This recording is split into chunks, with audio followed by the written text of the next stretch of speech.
السلام عليكم طبتم مباركة طيبة. ربي أعوذ بك من همسات الشياطين وأعوذ بك ربي أن يحضرون. بسم الله الرحمن الرحيم.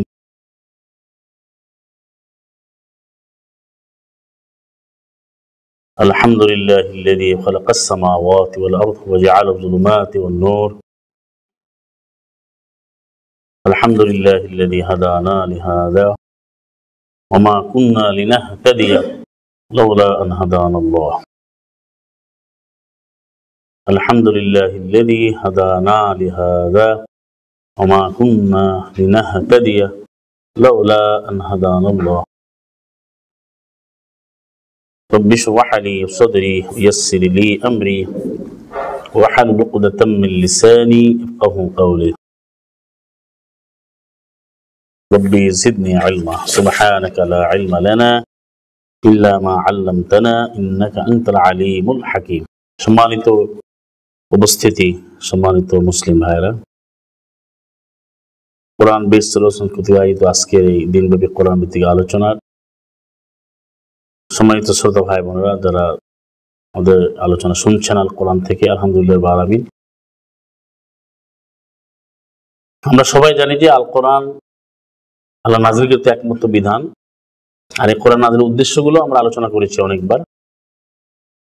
আল কোরআন জানতে হবে, জানার পরে এটা আমল করতে হবে, আর তারপরে একটা দায়িত্ব হচ্ছে আমাদের পরিপূর্ণভাবে আল কোরআন ভিত্তিক সমাজ ব্যবস্থা তৈরি করতে হবে, এবং সেখান থেকে বিশ্বব্যাপী আল কোরআনের যে শাসন কার্য পরিচালনা করতে হবে। আল কোরআন এসেছে কিন্তু বিধান, আল্লাহর বিধানকে প্রতিষ্ঠার জন্য। কোরআন শুধু পড়ার মধ্যে সীমাবদ্ধ জন্য আসে নাই। আজকের এই পর্যায়ে বা এই সেশনে আমাদের আজকের আলোচনার যে প্রতিপাদ্য বিষয় তা হচ্ছে আল কোরআন ভিত্তিক সমাজ গঠনের আবশ্যকতা ও বিচ্ছিন্ন থাকার কুফল। অর্থাৎ আল কোরআন জানার পরে ঈমান আনতে হবে, আমল করতে হবে, এবং তারপরে আল কোরআন ভিত্তিক একটা সমাজ তৈরি করতে হবে। এটা আবশ্যক, ফারিদা। এবং যদি কেউ কোরআন জানার পরে বিচ্ছিন্ন হয় তাহলে তার ভয়াবহ পরিণতি হবে। আমরা সেটাই আলোচনা করবো আমাদের এই নির্ধারিত সময়ে ইনশাআল্লাহ। আমা তৌফিকি ইল্লা বিল্লাহ আলাইহি তাওয়াক্কালতু ওয়া ইলাইহি উনীব। এবার আপনার আলোচনার মধ্যে যদি কোনো প্রশ্ন ওঠে এটা আপনারা নোট করবেন, পরে আমরা প্রশ্ন উত্তর আলোচনা করবো ইনশাআল্লাহ। প্রথম হচ্ছে যে দেখুন, আল কোরআন সমাজ শব্দটা কিন্তু আরবিতে আল ইজতিমা বলে, কিন্তু কোরআনিক ভাষায় সমাজ হচ্ছে আপনার কওম। কেন বলছি? আপনি আল কোরআন দেখুন, যত নবী রাসূল পাঠিয়েছেন সব একটা কওমকে পাঠিয়েছেন। কওম মানে সম্প্রদায়, আর সবাই বলছে ইয়া কওমি। যেমন আমরা দেখি যে আল কোরআনের ব্যাপারে সালামুন আলা মুহাম্মদকে সম্বোধন করে আল্লাহ রাব্বুল আলামিন যেটা বলছেন যে ওয়াইন্নাহু লাযিকরুন লাকা ওয়া লিকাওমিকা ওয়া সাওফা তুসআলুন। নবীর কওম হিসেবে কিন্তু এখানে তুলে ধরা হয়েছে, আখ্যায়িত করা হয়েছে। সূরা যুখরুফ 43 নম্বর সূরা 44 নম্বর আয়াত। নিশ্চয়ই এই কোরআন হচ্ছে তোমার জন্য বিধান। যিকরুন বিধান, বারবার আলোচ্য বিষয়, মহাস্মরণিকা, মহাসংবিধান তোমার এবং তোমার কওমের, মানে তোমার জাতি, তোমার সম্প্রদায়ের। আর খুবই অতি দ্রুত, সাওফা মানে অচিরেই তোমাদেরকে জিজ্ঞাসা করা হবে। তাহলে নবীর সাথে কিন্তু কম যুক্ত করা হবে, তোমার কম। এবং এটা আমরা দেখতে পাই আবার সূরা ফুরকান 25 নম্বর সূরা 30 নম্বর আয়াতে, ওয়াকাল রাসূলু ইয়া রাব্বি ইন্না কওমি ইত্তাখাযু হাযাল কুরআনা মাহজুরা ইন্না কওমি ইত্তাখাযু হাযাল কুরআনা মাহজুরা।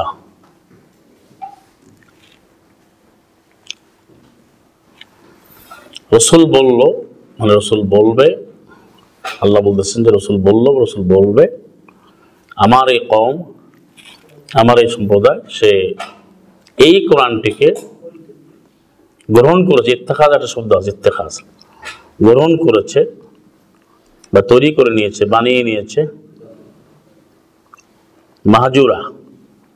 মাহজুরা মানে যেটা ত্যাগ করেছে, পরিত্যক্ত। পরিত্যক্ত, মানে যেটা আর কখনো সে হাজারা পরিত্যক্ত ঘোষণা করেছে। এটা আমরা বুঝি এই শব্দটা, যে পরিত্যক্ত হলে কিন্তু সে আর ফিরে আসে না।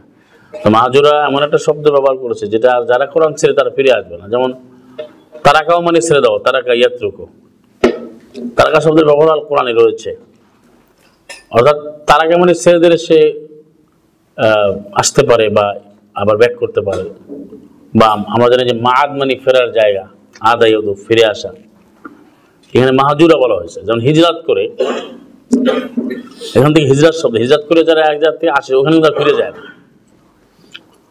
ফিরে যায় না বলতে সেটা যে বিজয়ের কথা বলে যে সূরা ফাতিহা, সেটা তো একটা সমাজ সৃষ্টি হয়েছে, যেটা প্রশাসনিক ব্যবস্থা তৈরি হয়েছে। যে ব্যক্তিগত প্রতি কেউ চলে আসে তাহলে তার সেটা কিন্তু আর ফেরত পাওয়ার কোন বিষয় থাকে না। আল্লাহ বলেন যে এই জাতি কোরআনকে পরিত্যাগ করেছে, এটা আল্লাহ জানিয়েছেন আমাদেরকে। এবং একটা আয়াতে কিন্তু কলা রসুল আছে। যাই হোক, তাহলে এখানে আমি উল্লেখ করলাম এই কারণে যে এখানে কম শব্দটা আছে। তার অর্থ হচ্ছে, তারপর আমরা দেখতে পাই যে যত নবী রাসূল এসেছেন তারা কিন্তু এসে বলেছেন ইয়া কওমে ইবুদুল্লাহ, হে আমার জাতি তুমি কাকে মানছো, কার আইন মানছো, কার বিধান মানছো, এটা কিন্তু প্রশ্ন করেছেন। এটা অনেক আয়াতে আছে। আপনি 26 নম্বর সূরাতে পাবেন 17 নম্বর আয়াতে, যে নবী রাসূল বললেন যে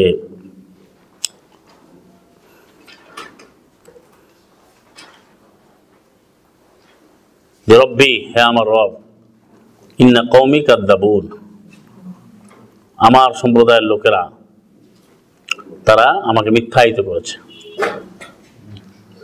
যেমন সূরা নূহ যেটা বলেছেন রব্বি ইন্নী দাআউতু কওমি লাইলা ওয়া নাহারা, 71 নম্বর সূরা 5 নম্বর আয়াতে, হে আমার রব আমি আহ্বান করেছি, দাওয়াত দিয়েছি আমার কম বলছে, কিন্তু কওমি বলছে, উম্মতি বলছে, উম্মতি কিন্তু বলবে না। কোরআন থেকে আমার কওমকে আমি আহ্বান করেছি, দাওয়াত দিচ্ছে লাইলা ওয়া নাহারা, রাতে এবং দিনে।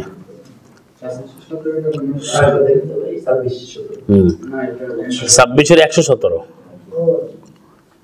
তার এখানে কিন্তু সালামুন আল্লাহ নূহ কিন্তু 71 নম্বর সূরা 5-এ সে আমার কম বলেছেন।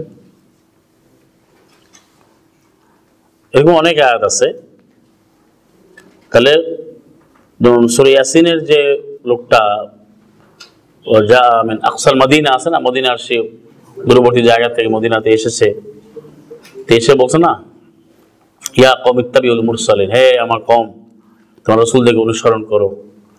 এবং তাকে মেরে ফেলার পরে যখন আল্লাহ জান্নাতে ঘোষণা দিলেন তখন সে বলেছে কিলাত খুলে জান্নাত, যারা 36 নম্বর সূরা ইয়াসিনের 36 ইয়া লাইতা কওমি ইয়ালামুন, যদি আমার কওম এরা জানতো। তো সবাই কিন্তু আমার কওম বলেছে।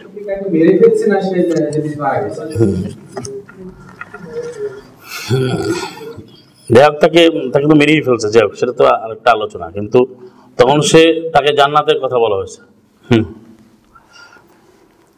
তো আমার যে বলার উদ্দেশ্য যে আল কোরআন ভিত্তিক সমাজ গঠনের, তার মানে আপনাকে সমাজবদ্ধ হয়ে কম মুক্ত হয়ে থাকতে হবে, আলাদা থাকার কোনো ধরনের কোনো সুযোগ নাই।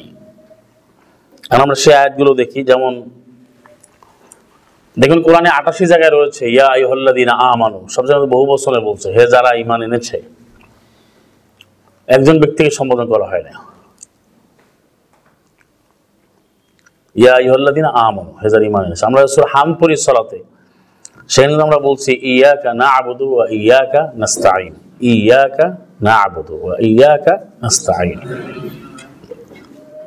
অবশ্যই মানে ইয়া মানে শুধু কাপ না, শুধুই আপনার আমরা আইন বিধান মান্য করছি, করব, শুধুই আপনার কাছে সাহায্য প্রার্থনা করছি, করব। তাহলে আমরা কিন্তু বহু বছর মানে আল্লাহ রাব্বুল আলামিন নির্দেশনাই হচ্ছে যে মুসলিমরা ঐক্যবদ্ধভাবে সমাজবদ্ধ হয়ে চলবে,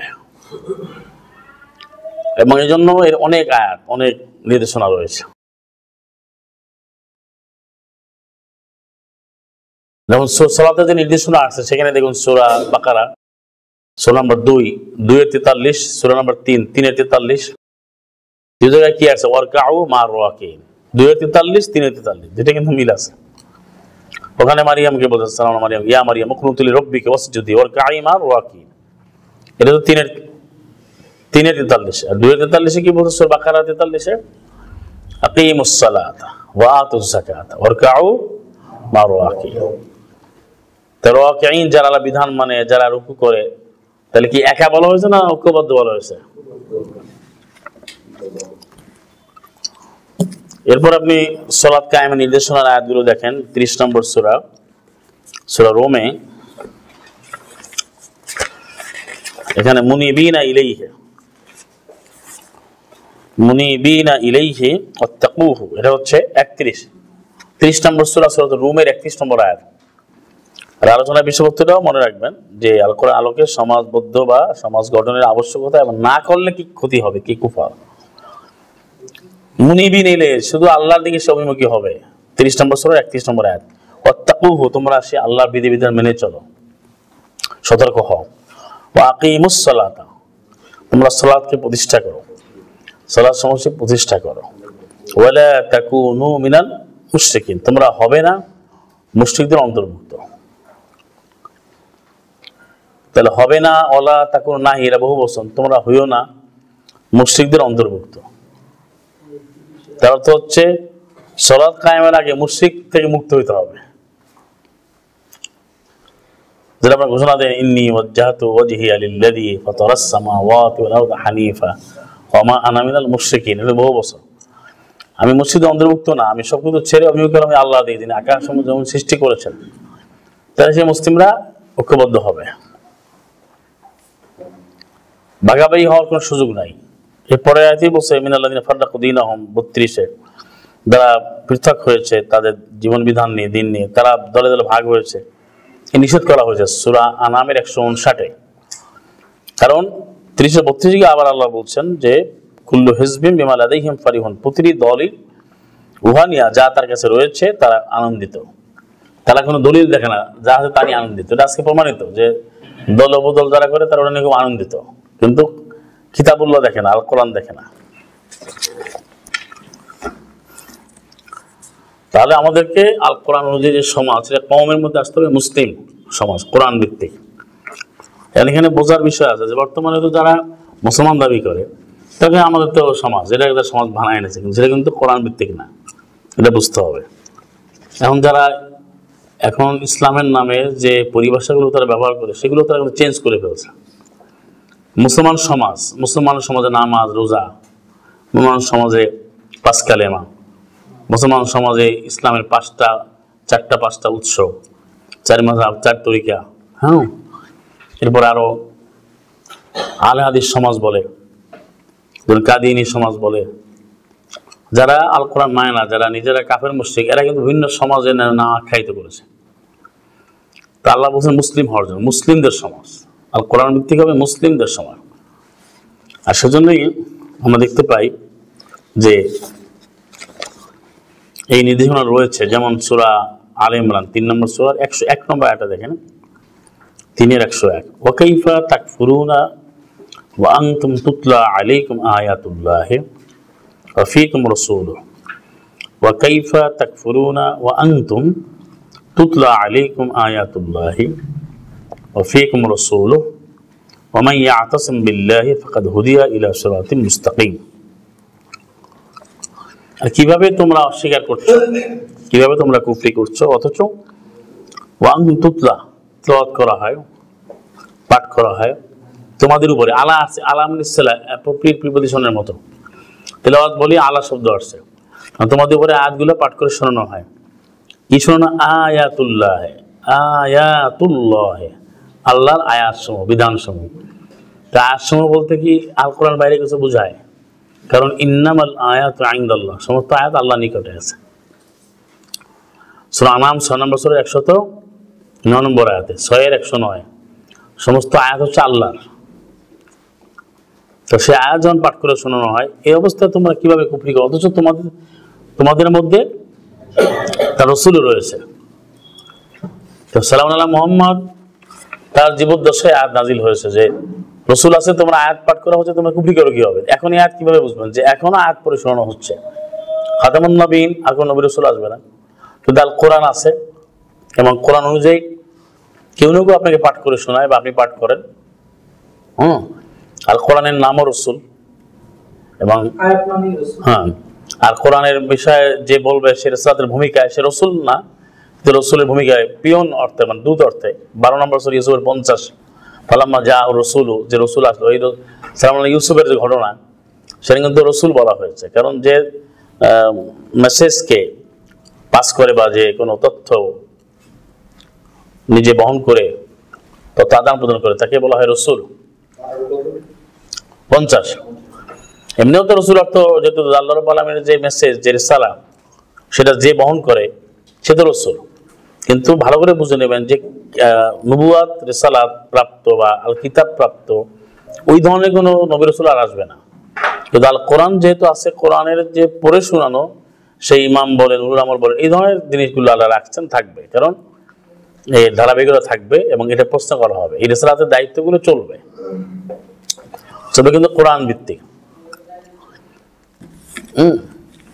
যেন এখন আমরা একটা কথা শুনি না, যে আল উলামা ওয়ারাসাতুল আম্বিয়া, আল উলামা ওয়ারাসাতুল আম্বিয়া, আল উলামা ওয়ারাসাতুল আম্বিয়া, আলিমগণ হচ্ছে নবীদের উত্তরাধিকারী।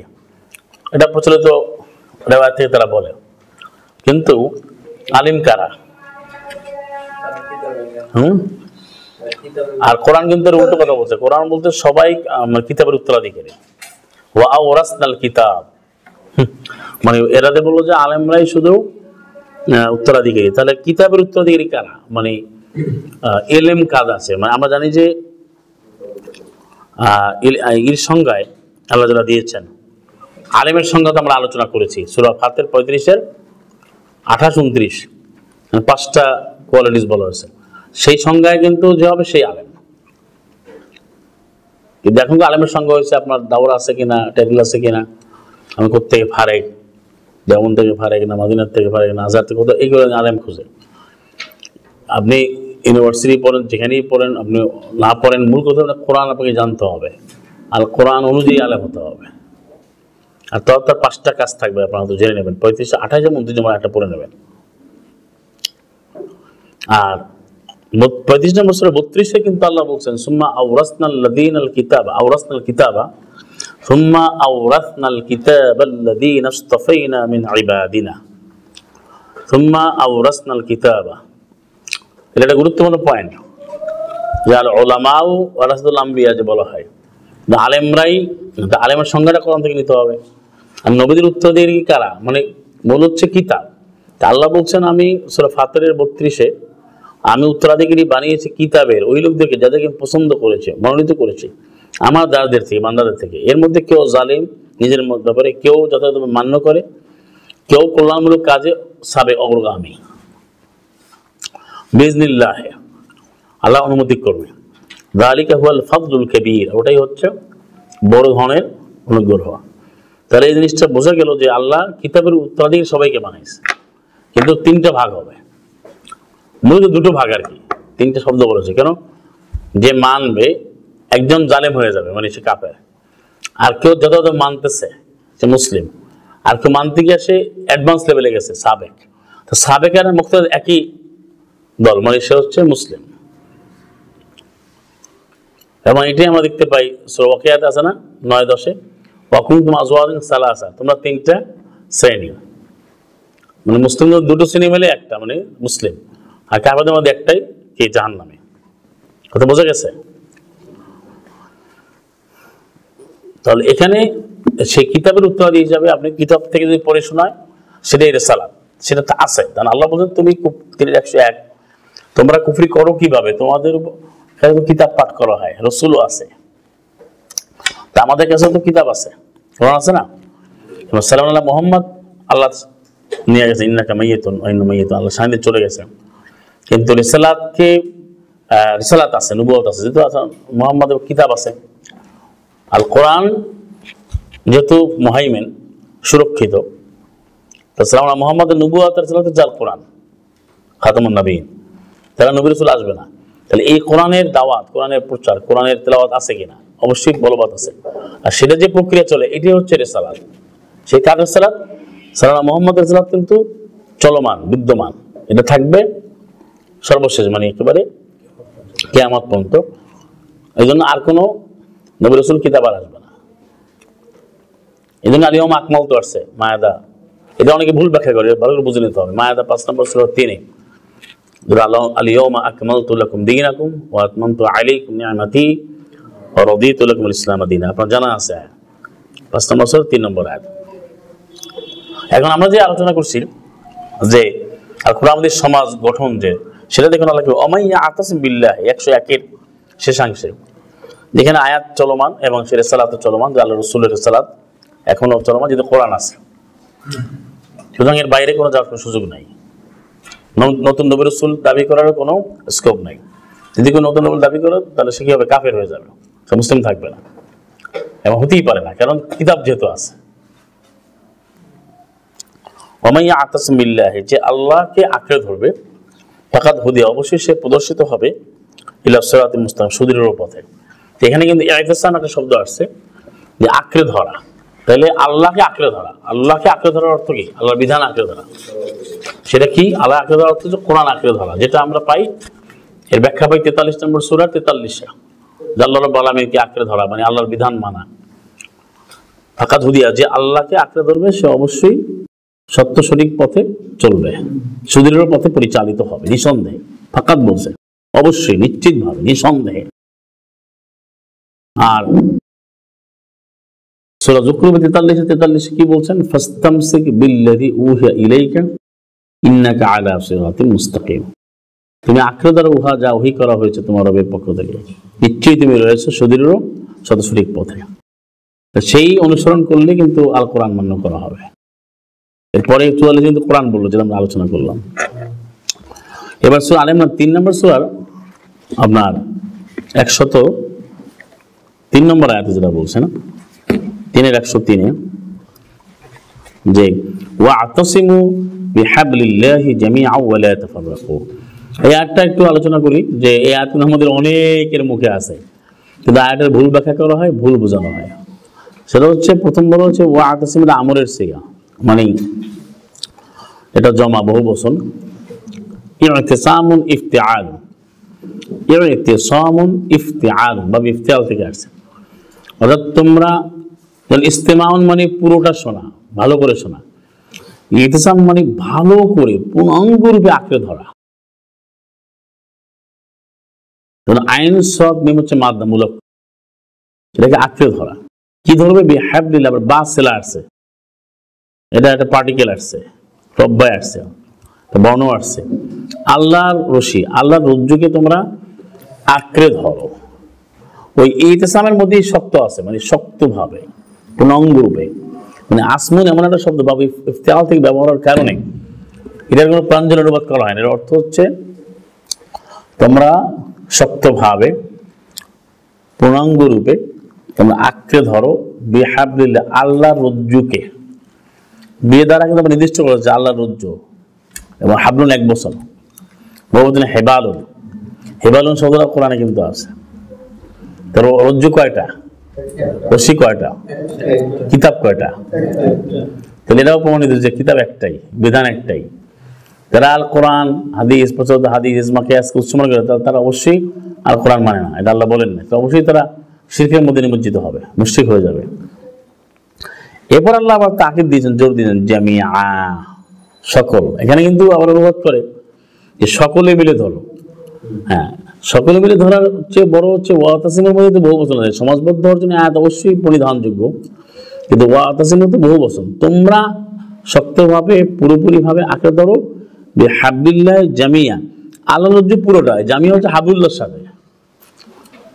যদি ওয়াতাসিমের সাথে জামিআ, তাহলে হবে আজমাউন হবে, আজমাইন হবে। আমি কথাটা কি বুঝাতে পেরেছি? মানে এই জামিয়া শব্দের 1 বচন। আবার যেমন কোরআনে ব্যবহার সাজাদাল মালাইকা কুল্লুহুম আজমাউন, কুল্লুমের পরে আজমাউন ব্যবহার হচ্ছে, আজমাউন বহু বচন, তারা সবাই। এখানে ওয়াতাসিমু এটা বহু বচন। তো জামিয়ানটা কিন্তু ওয়াতাসিমুর সাথে না, জামিয়ানটা হাবলুল্লাহর সাথে। আমাদের প্রচলিত অনুবাদ করে কি তোমরা আঁকড়ে ধরো সবাই মিলে। তো সবাই মিলে ধরতে বলে কি সবাই একাত্র হইতে হবে, কোরআন মানুক বা না মানুক। এই জন্য হাবুল্লাহ বাদ দিয়েও একাত্র হয়। ঐক্যবদ্ধ হবে কি হাবুল্লাহ সহ না হাবুল্লাহ বাদ দেয়া? হ্যাঁ, এই জন্য তোমরা আঁকড়ে ধরো শক্তভাবে, এটা ইতিসমার মধ্যে শব্দ আছে, পরিপূর্ণভাবে আল্লাহর রজ্জুকে পুরোটা। যেমন মানে কোরআন, আল্লাহর রজ্জু যে কোরআন, এই কোরআন পুরোটাই না অংশ বিশেষ? ধরবার তোমরা মধ্যে বহু জন, তাহলে ঐক্যবদ্ধের দলিল সবাই মিলে ধরতে হবে কোরআন হাবলুল্লাহ, ধরতে হবে পুরোটা। ওয়ালা তাফাররাকু, আর তোমরা বিচ্ছিন্ন হয় না।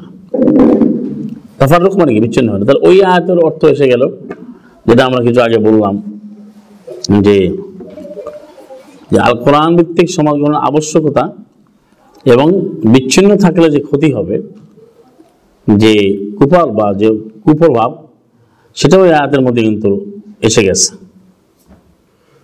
কারণ এখানে ওয়ালা তাফাররাকু বলে নিষেধ করা হয়েছে। ওয়ালা তাফাররাকু এটা নাহি, তোমরা বিচ্ছিন্ন হয়ে না।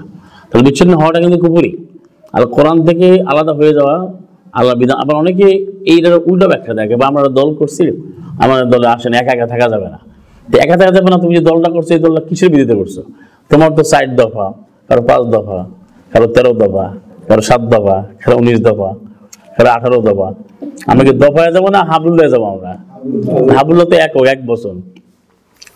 তাহলে শুধু আল কোরআন নিয়ে আমাদের জীবনে, শুধু আল কোরআন নিয়ে এক হতে হবে। এটা কি আমাদের এই সময়ের আগে আমরা কি কখনো এই ডাক পেয়েছি?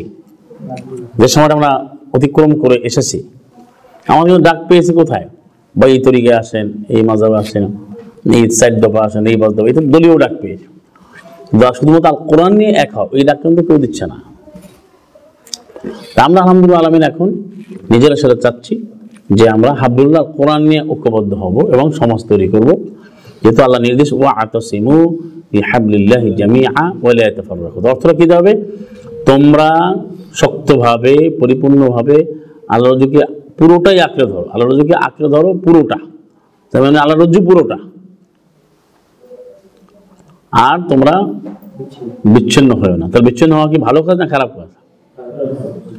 এবার দেখুন, বিচ্ছিন্ন হওয়াটা কিন্তু কুফরি, সেটা আপনি এখানে পাবেন। যেমন এই 3 নম্বর সূরা তো আমরা পড়লাম 103, 103 হ্যাঁ 103 পড়লাম আমরা। জি।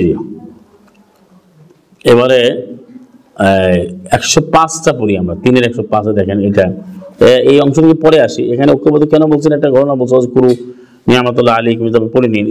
তোমার শত্রু ছেলে, আল্লাহ তোমাদেরকে একত্র করে, আল্লাহ নিয়ামত দ্বারা তোমার ভাই হয়ে গেছে। নিয়ামত মানে কোরআন, কোরআন ভাবে তোমার ভাই হয়ে গেছে, যে আমরা কেউ চিনতাম না, কিন্তু আল কোরআনের কারণে আমরা আল্লাহ পরিচিত করিয়ে দিয়েছেন। আমরা পরিচিত হয়েছি কিন্তু আল কোরআনের কারণে, আল্লাহর সন্তুষ্টির জন্য, হাবলুল্লাহর ভিত্তিতে।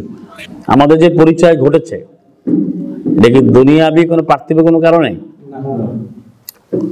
এটাই আল্লাহ বলেন, তোমরা এমন নিয়ামত নিয়ে আলোচনা করো যে তোমরা শত্রু ছিল পরস্পর, আল্লাহ তোমাদেরকে ঐক্যবদ্ধ করে দিয়েছেন। ফাসবাহতু মিন নি'মাতি ইখওয়ানা, তোমরা ভাই হয়ে গেছে অনুগ্রহের কারণে, এটা স্মরণ করে দিয়েছেন। তার ঐক্যবদ্ধ না থাকলে কি হবে তা বলছেন, যে তোমরা ছিলে একবারে কিনারে, আগুনের কিনারে তোমরা ছিলে, আল্লাহ তোমাদের রক্ষা করেছেন। মানে হাবলুল্লাহ নিয়ে, কোরআন নিয়ে ঐক্যবদ্ধ না হলে জাহান্নামের কিনারায় যাওয়া হবে। কত বড় কথা! তাহলে এটা কেউ বিশ্বাস করে? এখন ব্যাখ্যা এরকম দেয়, ভাই মতভেদ সহ আমরা এক হই, প্রচলিত। মতভেদ থাকবে কিন্তু আমরা এক হবো, কিন্তু না, মুসলিমদের মধ্যে মতভেদ থাকবে না। কাযালিকা ইউবাইয়িনুল্লাহু লাকুম, এখানেও বলা হয়েছে যে আল্লাহ এভাবে ব্যাখ্যা করেন তোমাদের জন্য আয়াতি, তার বিধানগুলো, লাআল্লাকুম তাহতাদুন, অবশ্যই তোমরা সত্যপথ পাবে, হেদায়েত প্রাপ্ত হবে। তাহলে সত্যপথ পাওয়ার জন্য, হেদায়েত প্রাপ্ত হওয়ার জন্য কিন্তু আল্লাহর ব্যাখ্যা নিতে হবে। এটা আবার এই আয়াতের শেষে বলছে, 103-এর শেষে। 105-এ গিয়ে আল্লাহ বলছেন, ওয়ালা তাকুনু কাল্লাযীনা তাফাররাকু, তোমরা হইও না ওদের মতো যারা বিচ্ছিন্ন হয়ে গিয়েছে, ওয়াখতালাফু মতভেদ করেছে, মিন বাদে পর থেকে, মা যা এসেছে হুম তাদের কাছে, আর বিনাত সুস্পষ্ট বিধানাবলী, সুস্পষ্ট প্রমাণাদি বিধানাবলী আসার পরেও যারা মতভেদ করেছে এবং যারা বিচ্ছিন্ন হয়েছে, তুমি তাদের মতো হইও না, নিষেধ করা হয়েছে। কারণ উলাইকা লাহুম আযাবুন আযীম, ওরা এমন, তার জন্য রয়েছে বিশাল শাস্তি। যার জন্য বিশাল শাস্তি থাকে সে কি মুসলিম? তাহলে এই যে আমি কথা আগে বললাম যে বিচ্ছিন্ন হলে যে কুফরি, সে জাহান্নামী হয়ে যাবে। আর কোরআন নিয়ে ঐক্যবদ্ধ হতে হবে, কোরআন নিয়ে। এবং এখানে আবার বোঝার বিষয় আছে, অনেকে বলে ভাই কোরআনের দাওয়াত দিচ্ছে এক হবো না কেন? আপনাকে জন্য কোরআনের জ্ঞান থাকতে হবে যে কোরআনের নামে কে কে ডাকছে, কোরআন দিয়ে ডাকছে না নিজের মতামত দিয়ে ডাকছে। কারণ আল কোরআন নিয়ে যখন পৃথিবীতে অনেকেই কথা বলে, আপনাকে বলবো যে উনি তো কোরআন বলে, সেটা আপনি এই জন্য আল কোরআনের জ্ঞান অর্জনটা খুবই গুরুত্বপূর্ণ বিষয়। যেহেতু কোরআন সুলতান, মিজান, ফুরকান, খুবই গুরুত্বপূর্ণ বিষয়। এবং 106 থেকে বলছেন যে যারা বিচ্ছিন্ন হয় তারা যে জাহান্নামী এবং কুফরি করে তারা কাফির হয়ে যায়। কারণ এখানে আল্লাহ বলেন যে সেদিন কিয়ামত দিবসে ইয়ামা তাবিয়াদ্দু উজুহুন, অনেকের চেহারাগুলো উজ্জ্বল হবে, অনেকের চেহারা কালো হবে। রাম্মাদিনা সুওয়াদ্দাত উজুহুম, যাদের চেহারা কালো হবে তাদেরকে বলা হবে আকাফারতুম বা'দা ঈমানিকুম, তোমরা কি অস্বীকার করেছো, কুফরি করেছো তোমাদের ঈমানের পরে? তার মানে সে প্রথম তার ঈমান ছিল, যখন সে বিচ্ছিন্ন হয়ে গেছে, তার চেহারা কালো হয়ে গেছে, সে কুফরি করেছে। এখন আল্লাহ বলেন ফাদুকুল আযাবা, শাস্তিটি তুমি ভোগ করো, বিমা কুনতুম তাকফুরুন, যে কুফরি, যে অস্বীকার তোমরা করে আসতেছিলে। তাহলে আয়াত পরিষ্কার, যখন যে বিচ্ছিন্ন হলো সে কুফরি হয়ে গেল, তখন আল্লাহ তাকে প্রশ্ন করা হবে আকাফারতুম বা'দা ঈমানিকুম, ঈমান কিন্তু ছিল তার, ঈমান বলছে ঈমানের পরে কুফরি করেছো। তাহলে হাবলুল্লাহ নিয়ে এক হইতে হবে, হাবলুল্লাহ, অন্য কিছু নিয়ে না। আর হাবলুল্লাহ বলতে শুধু আল কোরআন, এটা পরে কিন্তু আয়াত অনেকই কিন্তু এবার বুঝে না, সে আল্লাহর রজ্জু বলে কত দিকে যাচ্ছে। এবং এখানে তার অর্থ হলো যে তোমার সবাই মিলে আল্লাহর রজ্জু ধরো, বিচ্ছিন্ন হয় না, এটা বোঝে। কিন্তু রজ্জু যে পুরোটা ধরতে হবে, কোরআনটা যে পুরো ধরতে হবে, এটা বুঝে না। আমি কথা বুঝতে পেরেছি যে পুরো রজ্জুটা মানে কোরআনটা পুরো ধরতে বলছে। যেহেতু কাফা বাকারা 208, ইয়া আইয়ুহাল্লাযীনা আমানু উদখুলু ফিস সিলমি কাফা, ইয়া আইয়ুহাল্লাযীনা আমানু উদখুলু ফিস সিলমি কাফা, যারা ঈমান এনেছে তোমরা আনুগত্যের মধ্যে, ইসলামের মধ্যে পরিপূর্ণভাবে আসো। আর এখানে বলছে জামিয়া, পরিপূর্ণভাবে, সম্পূর্ণরূপে, মানে কোনো জায়গায় আল কোরআনকে বাদ দেওয়া যাবে না। এই জন্য তো বলি যে আজকে যে মানে কোরআনের শব্দ না, যে ধর্ম শব্দ এসে গেছে, প্রায় জায়গায় ধর্ম কথাটা আসছে। ধর্ম, ইসলাম তো ধর্ম না, ইসলাম হচ্ছে পূর্ণাঙ্গ আইন বিধান, জীবন বিধান। ইসলাম হচ্ছে কোরআন। এখন এই ইসলাম ধর্ম বলার কারণে কোরআন থেকে মানে বের হয়ে গেছে। যত আলোচনা হয় বলে ধর্মে এটা আছে, ধর্ম আলাদা, ধর্ম আলাদা করে। যে কোরআন হতো, তা কোরআন আলাদা করার কথা বলতে পারতো? পয়েন্টটা বোঝার চেষ্টা করতো, যে কোরআন সাথে আমরা বেশি আলোচনা করতো, থেকে বলতো যে কোরআন থেকে রাষ্ট্র আলাদা করো, কি বলতে পারতো? মুখ কাঁপতো কাফের হলেও। তারা বলছে কোরআন আলাদা করে কিভাবে? এখন কিন্তু তারা যারা এটার পিছনে কাজ করছে, আমরা তো অত কাজ করি না, তারা অনেক গবেষণা করে, আমাদের তো আরো অনেক করতে হবে। তারা চিন্তা করে বের করছে যে ধর্ম একটা শব্দ বানায়, রিলিজিয়ন একটা শব্দ বানায় দিচ্ছে। সেই শব্দটা কি, যে এটা আলাদা একটা জিনিস, ধর্মটা আলাদা জিনিস। আর যদি কোরআনকে হাইলাইট করে, যে শব্দটা হচ্ছে কোরআন, কোরআন মানতে হবে, দিন মানতে হবে, তাহলে এখন আলাদা করতে পারবে না। কোরআন তো প্রতিটি জায়গায় তো কোরআন, কোরআন অনুশাসন তো প্রতিটি জায়গায়, এই জন্য বলছে পুরোটা ধরতে হবে। আর সেটা একাকি ধরলে কিন্তু আমরা উত্তর পেয়ে গেলাম, কুফলটা সে আর ইমান থাকবে না। তা আল কোরআন জানার পরে, বোঝার পরে পরিপূর্ণভাবে মানতে হবে, এর আলাদা হওয়ার কোনো সুযোগ নাই। এরপর আমরা দেখি এবার অনেক আয়াত আছে, যে আমরা যদি নবীদের সালামুন আলাইহিম মুরসালিন তাদের জীবনী দেখি, তার সব জায়গায় তারা ঐক্যবদ্ধ ছিলেন। এর অনেক অনেক উদাহরণ আছে আল কোরআনে। তার আগে আমরা এই আয়াতটা পড়ি একটু, 24 নম্বর সূরার 62টা পড়ি। আমাদের আল কোরআন আমাদের সমাজের যে উদাহরণ বা দলিল, 24-এর 62। ইন্নামাল মুমিনুনা আল্লাযীনা আমানু বিল্লাহি ওয়া রাসূলিহি, ইন্নামা আল মুমিনুনা আল্লাযীনা আমানু বিল্লাহি ওয়া রাসূলিহি, ইন্নামাল মুমিনুনা আল্লাযীনা আমানু বিল্লাহি ওয়া রাসূলিহি। অবশ্যই মুমিন, অবশ্যই অবশ্যই নিশ্চিতভাবে মুমিন হবে তারাই, ওরাই দৃঢ় বিশ্বাসী, তারাই ঈমানদার, তারাই মুমিন যারা দৃঢ় ঈমান এনেছে আল্লাহর প্রতি, তার রাসূলের প্রতি। ওয়াইদা কানু, যখন তারা থাকবে, হবে, মাহু তার সাথে, মানে রাসূলের সাথে, আলা উপরে, আমরেন কাজ, জামিন, মানে নির্দেশ, জামিন মানে সংঘবদ্ধ, এটা সম্মিলিত, সম্মিলিত নির্দেশের উপর থাকবে। মানে নির্দেশ মানে আল্লাহর পক্ষ থেকে একটা আমরুন জামে আসছে। সে আমরুন জামাটাই হচ্ছে এই যে আল কোরআন মানা। আমরুন জামের উদাহরণ হচ্ছে এই যে 3-এর যে 103 নম্বর আয়াত, আর হচ্ছে 42 নম্বর সূরা 13 নম্বর আয়াত, আন আকিমুদ্দীনা ওয়া লা তাতাফাররাকু ফি, তোমরা দিনকে, জীবন বিধানকে প্রতিষ্ঠা করো, বিচ্ছিন্ন, ওখানে আছে বিচ্ছিন্ন হয়ো না। বিচ্ছিন্ন হতে বলছে, তখন এটা হুবহু মানছে, বলছে দিন কায়েম করো, বিচ্ছিন্ন হয় না, তারা নিজেরাই বিচ্ছিন্ন হচ্ছে। কারণ কি, কেউ কোরআন আঁকড়ে ধরে না। যদি সব সমাধান যদি মূল উৎস বানানো হয়, যদি মানা হয় যে আল কোরআন, তাহলে কিন্তু কোনো মতভেদ থাকবে না, কোনো সমস্যা থাকবে না। এবং কোরআন থেকে বেরোয় যখন এক একজন এক একভাবে ব্যাখ্যা দিয়ে সে, এর কারণ কি আমি বলি, তার যেহেতু সে একটা থটস, একটা আইডিয়া, একটা আইডিওলজি বা একটা ফ্যাকশনাল বিলিভ, একটা কমিউনাল বিলিভ, একটা চিন্তা চেতনা সে ধারণ করছে, আগে থেকে লালন করছে, ওইটাকে সে লিগালাইজ করার জন্য, বৈধতা দেওয়ার জন্য কোরআনের একটা আয়াত খোঁজে। কোরআন দিয়ে তার মতামত তৈরি হয় না, কোরআন দিয়ে আমল তৈরি হয় না, আগে আমল তৈরি করছে। কথা বলতে বোঝা গেছে? আমলটাকে সে প্ল্যানাইজ করছে, আগে প্রোডাকশন দিচ্ছে, আমলটা প্রডিউস করছে, আমলটাকে নিজেরা তৈরি করছে, মেক করছে, একটা আমল বানিয়েছে। এখন চিন্তা করো যে এটা কোরআনে কোন আয়াতে মেরে। যেমন ধরেন পীরবাদ, পীর পরস্তিটা কিন্তু কি ব্যাপার আপনারাও জানেন, পৃষ্টিজাম বলে, পুরোহিতবাদ, তো এগুলো চলে আসছে। এখন এটা কি ধনী বলে যে কোরআনে নাই, তখন কোরআন ভিত্তিক দলিল দেওয়ার জন্য এখন ভাই আছে 5-35 অবতগিলের ওসিলা, ওসিলা তালাশ করো এই পীর, এখন ওই ওসিলারে পীর বানাই দিয়েছে। হুনুমা সদিকিন 9-119, এই সদিকিন মানে পীর, মানে সে কিন্তু আগে একটা মতবাদ তৈরি করছে। যেমন এমএলএম এর মতো, এমএলএম আগে একটা কনসেপ্ট তৈরি হয়েছে, এখন এটাকে জায়েজ করার জন্য কোরআন ভিত্তিক দিয়ে শরিয়া বোর্ড করে। জানি যে অর্থ ব্যবস্থা, বিভিন্ন ব্যাংক বিমাদের শরিয়া বোর্ড আছে না, কেন করে জানেন? যে এটা তো আমরা করছি, এটাকে কেমন জায়েজ করা যায়। এখন বলে যে ভাই দাওয়াত দেওয়ার জন্য তো একজন দাওয়াত দেয়, এমএলএম জায়েজ করে হবে। 1 মিনিটে বলতেছি যে একজনকে দাওয়াত দেয়, একজন নাই, আরেকজন দাওয়াত দেয়, একজন নাই, কোরআনের দাওয়াত।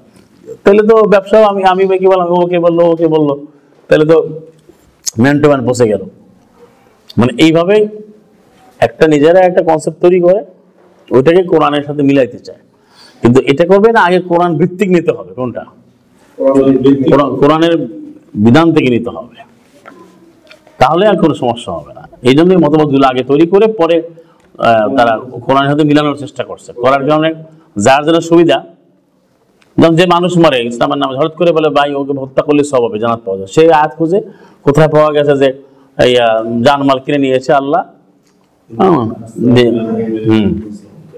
9-111 ইন্নাল্লাহ আশতারা মিনাল মুমিনিনা আনফুসাহুম ওয়া আমওয়ালাহুম বিআন্না লাহুমুল জান্নাহ, নিশ্চয় আল্লাহ জানগুলো, মালগুলো কিনে নিয়েছেন জান্নাত। এই আয়াতটা দলিল পেশ করে যে মারলেই তো আমি মেরে ফেলছি, আল্লাহকে মারতে বলছে এইভাবে তোমাকে। তো যে যেটা করে ওইটাকে সে আয়াতটা তার মতো করে নিয়ে সেইটাকে তুলে ধরে, না কোরআনে তো আছে। যেমন কোরআন না থাকলেও মিলায় যে নবী হেরা গুহাতে গেছে, এনে গবেষণা করছে, ধ্যান করছে, তাহলে মোরাকাবা। হেরা গুহাতে যে আল্লাহ রসুল গেলেন সে কোন আয়াতে আছে? এবং বলতেছে কি হেরার আলো, মানে কথাটা কত বড় মানে অন্যায় কথা, শিরকি কথা। হেরার কি আলো আছে? আল্লাহ বলছে আকাশ থেকে আলো আসে, কত যা আকুমিনাল্লাহ, আল্লাহর পক্ষ থেকে নূর আসছে 5-15, ও কাজে হেরাতে আলো, তা হেরার আলো। ওয়াংসালনা ইলাইকা নূরাম মুবিনা, আমি তোমাদের জন্য আলো নাজিল করেছি 4-174। হ্যাঁ, আমি সুস্পষ্ট আলোকবর্তীকে আমি অবতীর্ণ করেছি। তাহলে ওই যে কনসেপ্টটা কোথায় নিয়ে গেছে দেখেন, সেই কারণে এখান থেকে নিতে হবে। সুতরাং বিষয়টা এবার খুবই তারা করে ফেলছে। আল্লাহ বলুন যে নির্দিষ্ট থেকে দেওয়া হয়েছে সেটা হচ্ছে আমরুন জামে, লামিয়া থাকুক, তারা সরে যাবে না যতক্ষণ অনুমতি নেবে। তাহলে এই আয়াত থেকে বোঝা যায় যে একটা কাজ ঐক্যবদ্ধভাবে করতে হবে, অনুমতি ছাড়া দিন যাইতে থাকবেন, যাওয়া যাবে না। ইন্নাল্লাযীনা ইয়াস্তাযিনুনাকা, যারা তোমার অনুমতি চায়, উলাইকাল্লাযীনা ইউমিনুনা বিল্লাহি ওয়া রাসূলিহি, তারাই ঈমান আনে আল্লাহ ওয়া রাসূলিহি। অর্থাৎ যারা এই আমরুন জামে, একটা সংঘবদ্ধ, একটা ঐক্যবদ্ধ যে কাজ, আল্লাহ কর্তৃক নির্দিষ্ট, নির্ধারিত, নির্দেশিত যে আল কোরআন প্রতিষ্ঠার জন্য যে কাজ, কর্মসূচি, সেইটার থেকে অনুমতি তারাই নিয়ে যাবে যাদের ঈমান আছে। মানে অনুমতি না দিয়ে যে নিজের মতো যায় তার ঈমান নাই, এখানে ক্লিয়ার করে দিয়েছে কথাটা। এখানে ইন্নামা দিয়ে বলছে নিশ্চয়ই অনুমতি চাইবে তারা তোমার কাছে, উহারা যারা ঈমান এনেছে আল্লাহ রাসূলের প্রতি। হ্যাঁ, তারা যখন অনুমতি চায় তুমি তাদের কাউকে লিবা আদেশে আনিন, তাদের কিছু ব্যাপারে তুমি ফাযান লিমান শাইতা, তুমি যাকে চাও তাকে অনুমতি দিতে পারো, আর তাদের জন্য তুমি ক্ষমা প্রার্থনা করো। ইন্নাল্লাহা গাফুরুর রহিম, আল্লাহ সর্ব ক্ষমাকারী, সর্ব দয়ালু। মানে অনুমতি দিবা তুমি, এবং সেই অনুমতির ক্ষেত্রে কিন্তু আবার দেখেন সাল্লাল্লাহু মুহাম্মদকে দায়িত্ব দেওয়া হয়েছে, আবার তাকে কিন্তু শুধরানো হয়েছে। যখন তিনি এই সংঘবদ্ধ কাজে কেউ নেয় না, অ্যাডভান্স লিভ নেয় না, বা প্রচুর আগাম জামিন নেয় না, সেরকম এখানে বলা হয়েছে যে আগেই বলে সে এখান থেকে অনুমতি নিয়ে নেওয়া বা চলে যাওয়ার একটা উপক্রম হয়ে গিয়েছে। তখন আল্লাহ রাব্বুল আলামিন তাকে বলেন আফাল্লাহু আনকা, যেটা 9:43 আছে সূরা তাওবা 12:43-এ, যে সালাম আলাইহি মুহাম্মদ একটা যুদ্ধে বা কোনো একটা কঠিন যুদ্ধে আল্লাহ আইন বিধান প্রতিষ্ঠার জন্য যাবেন, তখন যারা একটু বিত্তবান বা তথাকথিত প্রভাবশালী তারা এসে অনুমতি চাবেন, আমরা মোহাম্মদ অনুমতি দিয়ে দিয়েছে। আল্লাহ বলছেন আফাল্লাহু আনকা, আল্লাহ তোমাকে ক্ষমা করো। লিমা আযিন তালাম, কেন তুমি অনুমতি দিলে? ওখানে কিন্তু বলছো তুমি ফাজান লিমান শাইতা লিবাদ শানি, অনুমতি দাও তুমি যে কোনো ব্যাপারে, কিন্তু অনুমতি দিয়ে দিয়েছে যতক্ষণ না হাত্তা ইয়াতাবায়ানা লাকা, তোমার কাছে স্পষ্ট হবে, স্পষ্ট প্রতিভাত হবে, সুস্পষ্ট হবে আল্লাযিনা সাদাকু, যারা সত্যবাদী, সত্য বলেছে, ওয়া তা'লামাল কাযিবিন, এবং তুমি জানবে কে মিথ্যাবাদী। তার মানে মিথ্যা কথা বলে অনুমতি নেয় তার প্রমাণ আছে, সেটা সালাম আলাইহি অনুমতি দিয়ে দিয়েছে। কোথাও বোঝা গেছে বিষয়টা? 9 নম্বর সূরা 43 ভালো করে পড়ে দেখবেন, পড়া দরকার আছে 43 44। এখান থেকে পড়ুন যুদ্ধ ঘটনাটা। যেহেতু থেকে বের হতে বলছিল একটা ইনফিরু খিফাফা ওয়া সাকালা ওয়া জাহিদু বিআমওয়ালিকুম ওয়া আনফুসিকুম, 9:41, তোমার কাছে যা আছে সেটা ভারী হোক হালকা হোক তুমি বের হতে হবে। তো বের না হওয়ার জন্য সে অনুমতি নিয়ে আনেছে যে আমি বের হবো না। তারপর বলতে তুমি অনুমতি দিলা কেন? তুমি পরীক্ষা করবো না কে মিথ্যাবাদী কে সত্যবাদী? তাহলে অনুমতি দিতে গেলে পরীক্ষা করতে হবে। সালাম আলাইহি মুহাম্মদ অনুমতি দিয়ে দিয়েছে, আল্লাহ কিন্তু তাকে কারেকশন দিয়েছেন। লিমা আদেন, কেন অনুমতি দিয়েছো?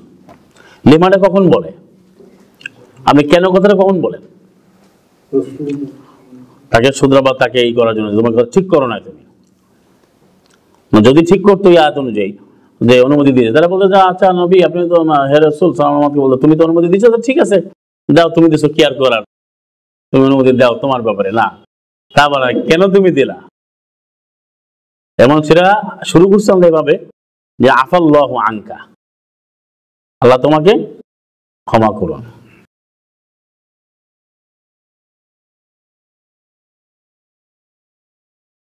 এই বিষয়গুলো অত্যন্ত পরিষ্কার আমাদের আয়াত থেকে নেই।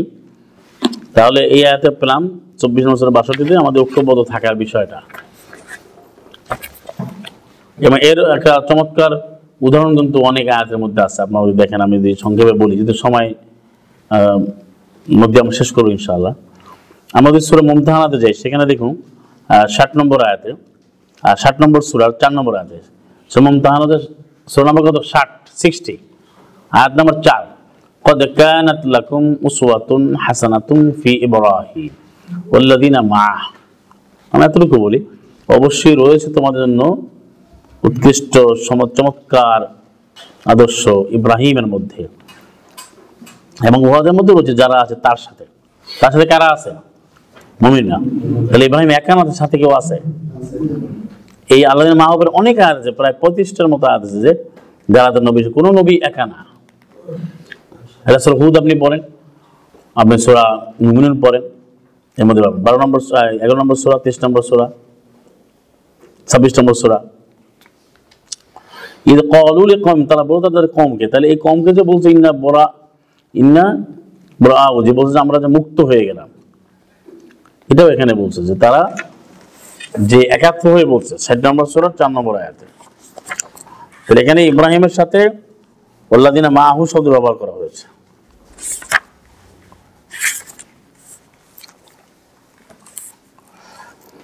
ইন্না বুরাআউ মিনকুম, বহু বছর নাকি 22 বছর, বুরাআউ নিশ্চয়ই আমরা মুক্ত তোমাদের থেকে এবং তোমরা যার আইন বিধান মানো, মিনকুম অমিম্মা তা'বুদুনা মিন দুনিল্লাহ। আগে কিন্তু যাদের আইন মানো সেটা কিন্তু মেইন, কোন আইনটা মানো।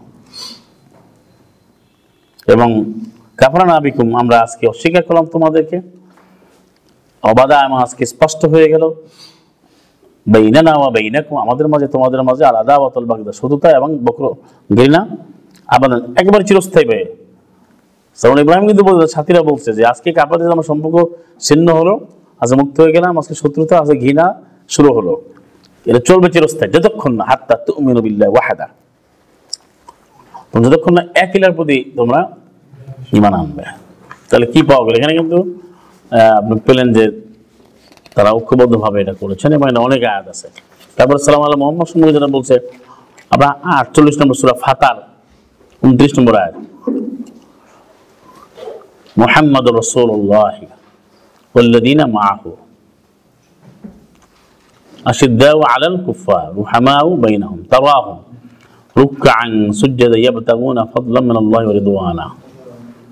এখানে তো উদাহরণ সহ আসছে যে মুহাম্মদ আল্লাহর রাসূল এবং তার সাথে যারা ছিল তারা হবে কাফেরদের উপরে কঠোর, মুমিনদের মধ্যে হবে খুবই অনুগ্রহপরায়ণ, খুবই দয়াদ্র, খুবই মানবিক, কল্যাণকামী, কল্যাণমুখী, মঙ্গল আকাঙ্ক্ষী, শুভাকাঙ্ক্ষী, বিদ্যুতাপূর্ণ, সৌহার্দ্যপূর্ণ। এখন তো দেখা যায় আমাদের উল্টো হয়ে গেছে, দেখা যায় বলা যায় আর কি কথা কথা যে কাফেরদের সাথে খুব ভালো সম্পর্ক রাখে, যে ইসলাম মানতে চায় কোরআন মানতে মুসলিম তাদের খারাপ আচরণ করে।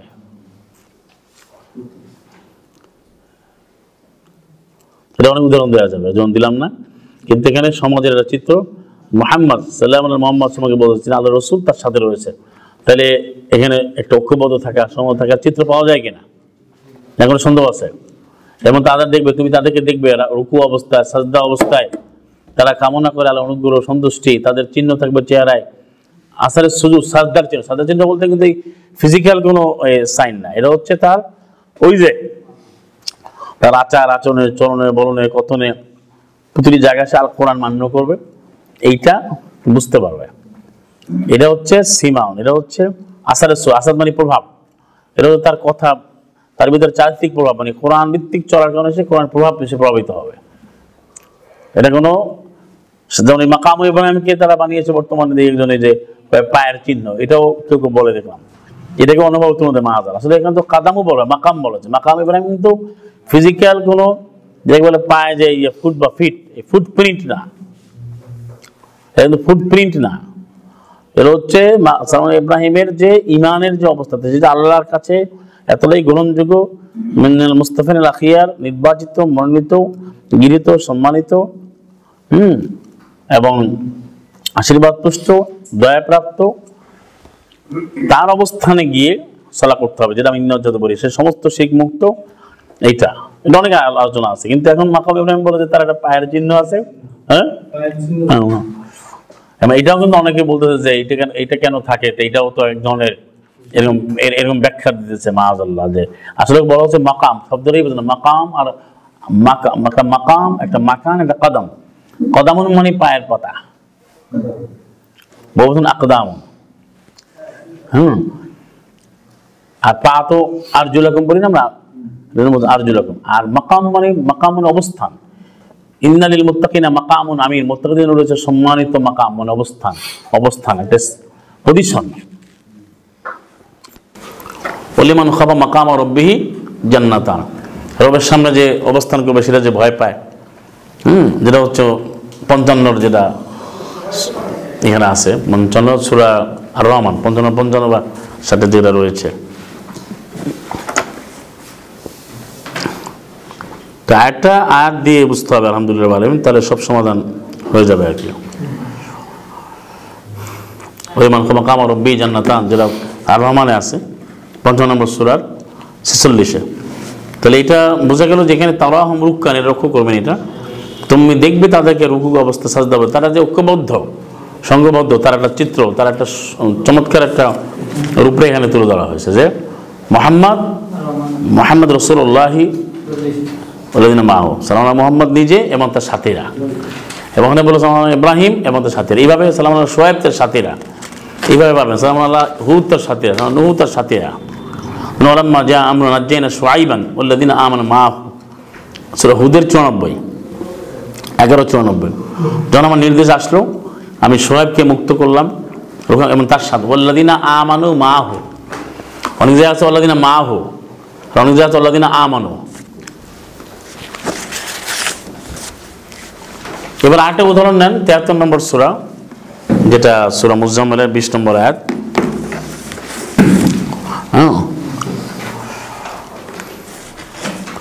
ইন্না রাব্বাকা ইয়ালামু আন্নাকা তাকুমু আদনা মিন সুলুসাইল লাইলি ওয়া নিসফাহু ওয়া সুলুসাহু ওয়া তায়ফাতুম মিনাল্লাযিনা মা'আক।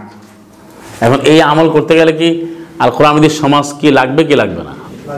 এটা আবশ্যক না অনাবশ্যক? এটা কি ফারিদা না করলেও চলবে?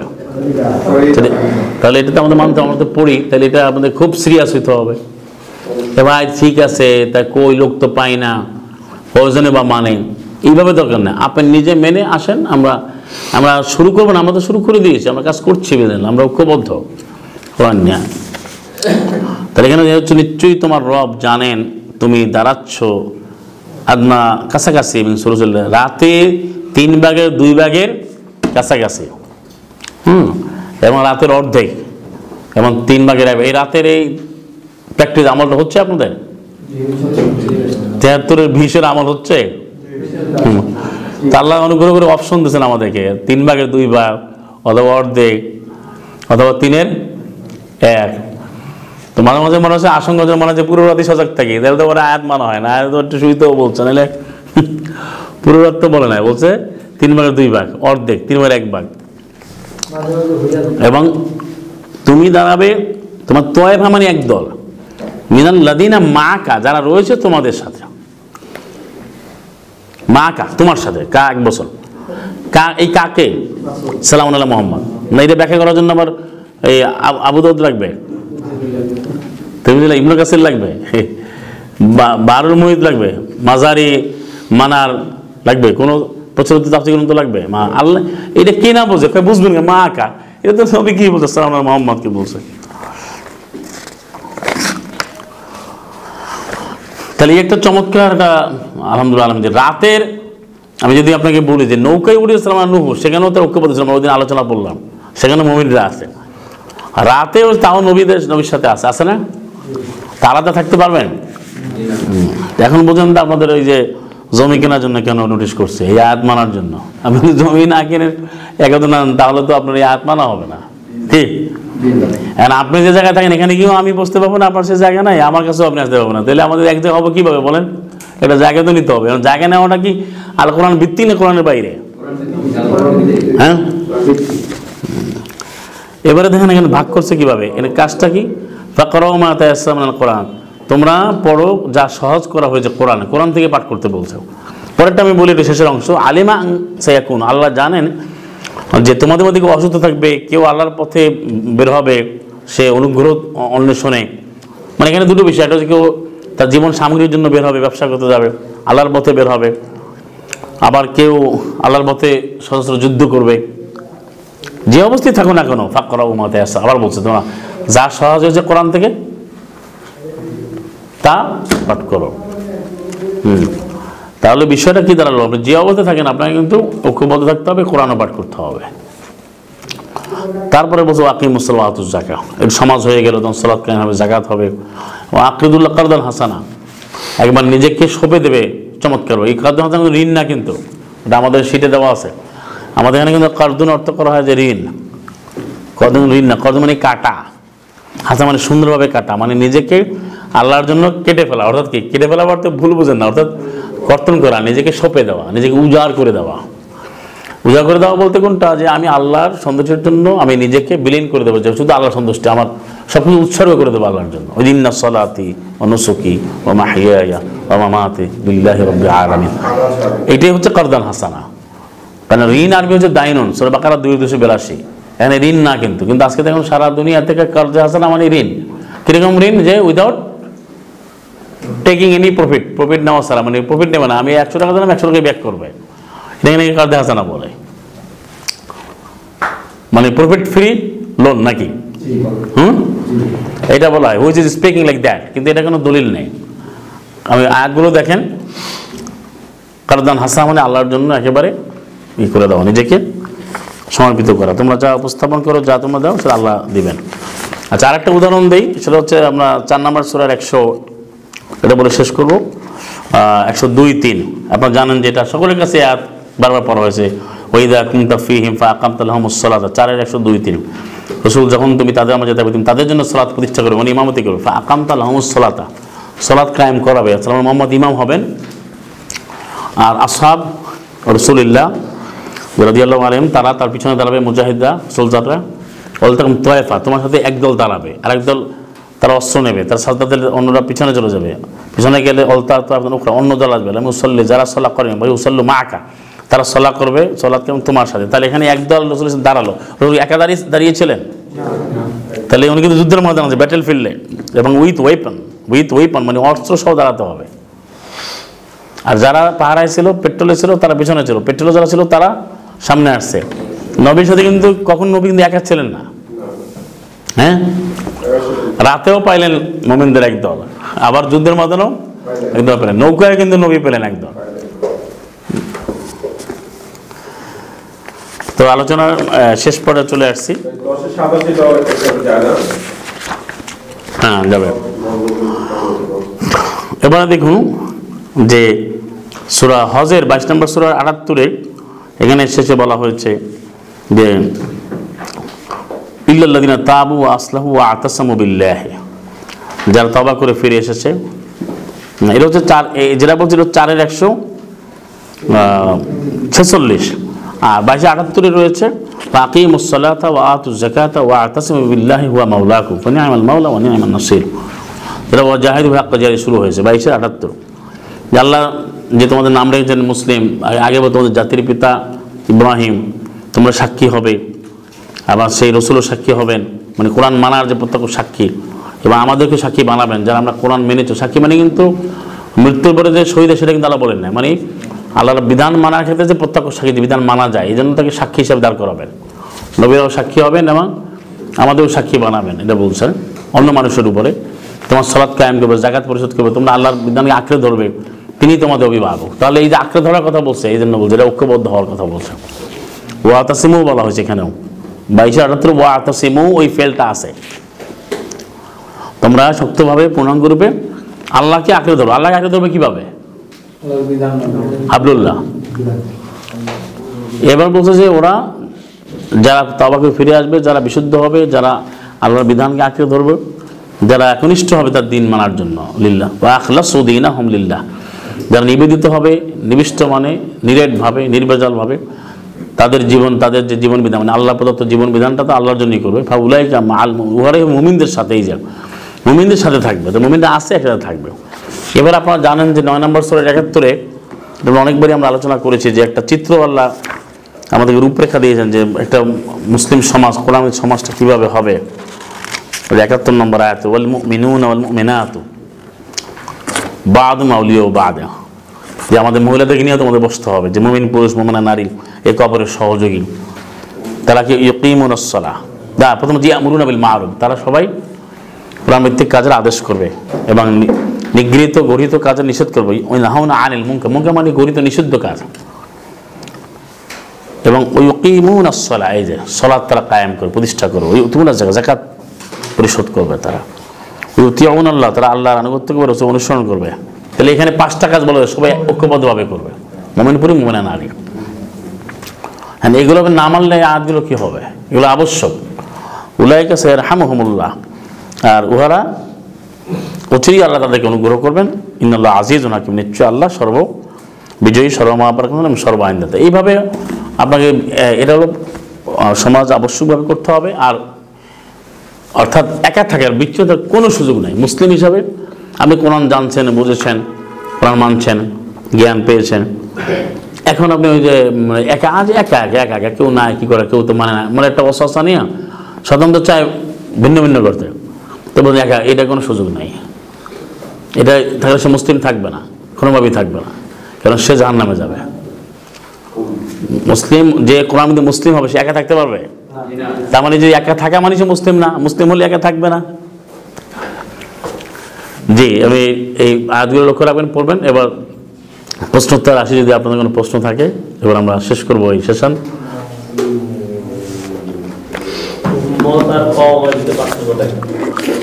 দিয়ে সুন্দর প্রশ্ন করেছেন, আলহামদুলিল্লাহ আলামিন। উম্মাহ হচ্ছে আসলে আল্লাহ যে মানুষকে তৈরি করেছেন, গোটা মানব জাতিকে উম্মাহ বলা হয়। যেমন কারণ উম্মাত ওয়াহিদা 213, সূরা বাকারা 231, এমন অনেক আয়াত আছে। তারপরে সূরা আনামের 38, এটা মানব জাতিকে উম্মাহ বলা হয়েছে। এবং এক একটা সৃষ্টিকে উম্মাহ বলা হয়, যেমন পিঁপড়াও একটা উম্মাহ, ফর এক্সাম্পল। এইভাবে এক একটা একটা উম্মাহ বলা হয়। আর কম হচ্ছে যে যারা কোনো নবী রাসূল আসছেন, জায়গায় পাঠিয়েছেন, যারা তাকে মানবে বা তার সাথে থাকবে বা তার ওই কিতাবের অধীনে যারা, তারাই হচ্ছে কম। যেমন আমরা গোটা দুনিয়ার মানুষ কিন্তু কমে মোহাম্মদ বর্তমানে, যে মানবে শুধু মুসলিম হবে, না মানলে সে কাফের হবে। মানে আমরা আল্লাহ দিক থেকে আমরা আল্লাহ কন্টেক্সট সৃজিত আমরা উম্মাহ। আবার আল্লাহর উম্মাহ, আমরা যে আল্লাহর উম্মাহ এটা ভাষা বলা, কিন্তু উম্মতুল্লাহ এরকম শব্দ কোরআনে আসে না, কিন্তু সেপারেটলি আমরা উম্মাহ, এক একটা উম্মাহ। হ্যাঁ, জিন একটা উম্মাহ, আমরা একটা উম্মাহ, এবার একটা সৃষ্টি একটা উম্মাহ। উমামুন আমসালুকুম, উম্মাদের বলুন কি উমামুন, উমামুন শব্দটা কিন্তু অনেক জায়গায় আসছে, উম্মাতুন এক বছর বলছেন উম্মাতুন। আর নবীরা যেখানে গিয়েছেন সেই জায়গাতে বলা হয়েছে আপনার এক একটা কম, এই জন্য বলছে কওমিকা, তোমার কম। 6 নম্বর 42 বলে আরসালনা ইলা উমামিন মিন ক্বাবলিকা, তোমার পূর্বে অনেক উম্মার কাছে আমি পাঠিয়েছি, প্রেরণ করেছি, এটা উম্মাহ বলা হয়েছে। আর উম্মাত কিন্তু একই ছিল, কিন্তু পৃথক হয়েছে যেহেতু আল্লাহ বিধান মানে নাই। আল্লাহ বিধান না মানার কারণে, হাওয়া প্রবৃত্তি অনুসরণের কারণে, কিতাবুল্লাহকে বাদ দেওয়ার কারণে, আল্লাহ নাযিলকৃত বিধানকে বাদ দেওয়ার কারণে তারা মতভেদ করেছে। এবং সূরা হুদে এটা আছে 11 নম্বর সূরা 119-20 যে এক শ্রেণীর লোকেরা যারা ওয়ালা ইয়াজহারুনা মুখতালিফিন, তারা সবসময় মতভেদ করে, সবসময় মতভেদ করবি যে তারা এক উম্মাহ থাকতে পারে, উম্মাহ একটাই। এবং যারা কোরআন মানে, বাকারা 128 যেটা বলছে উম্মাহ, হ্যাঁ, এখন যারা কোরআন মানবে তার উম্মতে মুসলিমা হবে, এই তো তার উম্মতুল মুসলিম, উম্মতুল মুক্তাসাদা, উম্মতুল কায়েমা, এটা আল্লাহ কোরআনে বলছে। আর না মানলে তো সে আর ওই উম্মতে মুসলিমা থাকলো না, কিন্তু মানুষ হিসাবে সে উম্মাহ, কিন্তু উম্মতে মুসলিমা হবে না। আর নবীর দিক থেকে বলা হয় কম, মানে একজন নবীর দিক থেকে বলা হয় কম, কওমি আমার কম। এই জন্য ইয়া উম্মতি কথাটা আসে নাই, আমার কম শব্দটা আসছে। ইয়া উম্মতি কোরআনে কোথাও আছে? কওমি শব্দটা আসছে, কিন্তু আগে যেটা বললাম। আর সাধারণভাবে সব উম্মাহ, যা মনে বুঝতে পেরেছেন। ওই তো বললাম না, আল্লাহর জন্য যে মানে সে আনুগত্যশীল জাতি, উম্মতে মুসলিম, আল্লাহর জন্য যে মুসলিম, যখন আল্লাহ বিধান মানলো সে উম্মতে মুসলিমা হয়ে গেল। না, মিল্লাতটা একটু, মিল্লাত হচ্ছে একগুচ্ছ আদর্শ বিধিবিধান, এটাকে মিল্লাত বলা হয়। হ্যাঁ, যেমন মিল্লাতে ইব্রাহিম, এখন এই যে ইব্রাহিম যেভাবে আল্লাহ নির্দেশনা মেনেছেন, যে আল্লাহ থেকে মানে আদিষ্ট বা প্রণীত প্রবর্তিত যে বিধানগুলো, সেটাকে বলতে মিল্লাতে ইব্রাহিম। আর সেখানে বলছে মিল্লাতে আবিম, তোমাদের যে মিল্লা, মানে আমরা যদি একটা মিল্লাত, এখানে মিল্লাত দ্বারাও জাতি বোঝায়, আমরা যে একই জাতিতে আছি, যার কারণে আমাদের জাতির এই মুসলিম যে মিল্লা, এই মিল্লাতের পিতা হচ্ছেন ইব্রাহিম। এই জন্য মিল্লাতে ইব্রাহিম কোরআন আছে, মিল্লাতে রাসূলুল্লাহ কোরআনে নাই। আর এটা তো অনেকে না বোঝা কোনো রেগে যাবে প্রথম শুনি, যে মৃত্যুর পরেই পরে বিসমিল্লাহ আলা মিল্লাতে রাসূলুল্লাহ, তো মিল্লাতে ইব্রাহিম যাবে কোথাও? অথচ কোরআন বলছে মিল্লাতে ইব্রাহিম না হলে সে মুসলিমই হতে পারবে না, মানে সে, তাকে মূর্খ বলা হয়েছে। মিল্লাতে ইব্রাহিম ইল্লা মুসাফিয়া নাফসা, 130 যেটা সূরা বাকারা, যে ইব্রাহিমের যে আদর্শ, যে বিধিবিধান যেভাবে মেনেছে, ওই মিল্লাতে যে মুখ ফিরাবে সে হবে বোকা, সে মূর্খ, অজ্ঞ।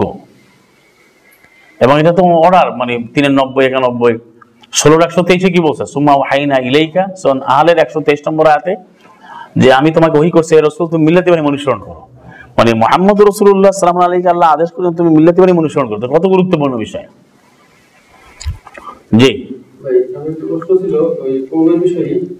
তো প্রশ্ন ছিল যে আমাদের সম্প্রদায়ের মধ্যে কি কোনো গোষ্ঠী বা বংশকে বোঝায় কিনা, অথবা বিশ্বব্যাপী যে জনগোষ্ঠী আছে সেই জনগোষ্ঠীকে বোঝায় কিনা, যেমন হিন্দু, বৌদ্ধ বা অন্যান্য ধর্মাবলম্বী সহ পুরোটা কি আসলে কি সম্প্রদায় কিনা, বা রাসূলের সময় যে রাসূল যে ভাষায় বা যে মানে যে বলে যে কওমের ভাষায় রাসূলকে পাঠানো হয়েছে, সেই সময় অন্যান্য আর কোনো কওম ছিল কিনা, যে মানে যেটা হলো পুরা যে অনেকগুলো কওম থাকতে পারে ওই সময়কার মধ্যে, না না, এখানে বিষয় হলো যে এখানে সেটা বলা হয় না, এখানে হচ্ছে ওই শব্দ আলাদা আছে সূরা হুজরাতের 13-তে আছে। আপনি যেটা বলছেন যে আলাদা গোত্র, আলাদা পরিচয়, সেটা সূরা হুজরাতের 13-তে বলছে, ইয়া আইয়ুহান নাস ইন্না খালাকনাকুম মিন যাকার ওয়া উনসা, নিশ্চয় আমি তোমাদের হে মানব জাতি, আমি তোমাদের সৃষ্টি করেছি একটি নরের নারীর থেকে, ওয়া জাআলনাকুম শুউবা ওয়া কাবাইলা লিতাআরাফু, আমি তোমাদের বিভিন্ন জাতিতে, বিভিন্ন কাবিলা,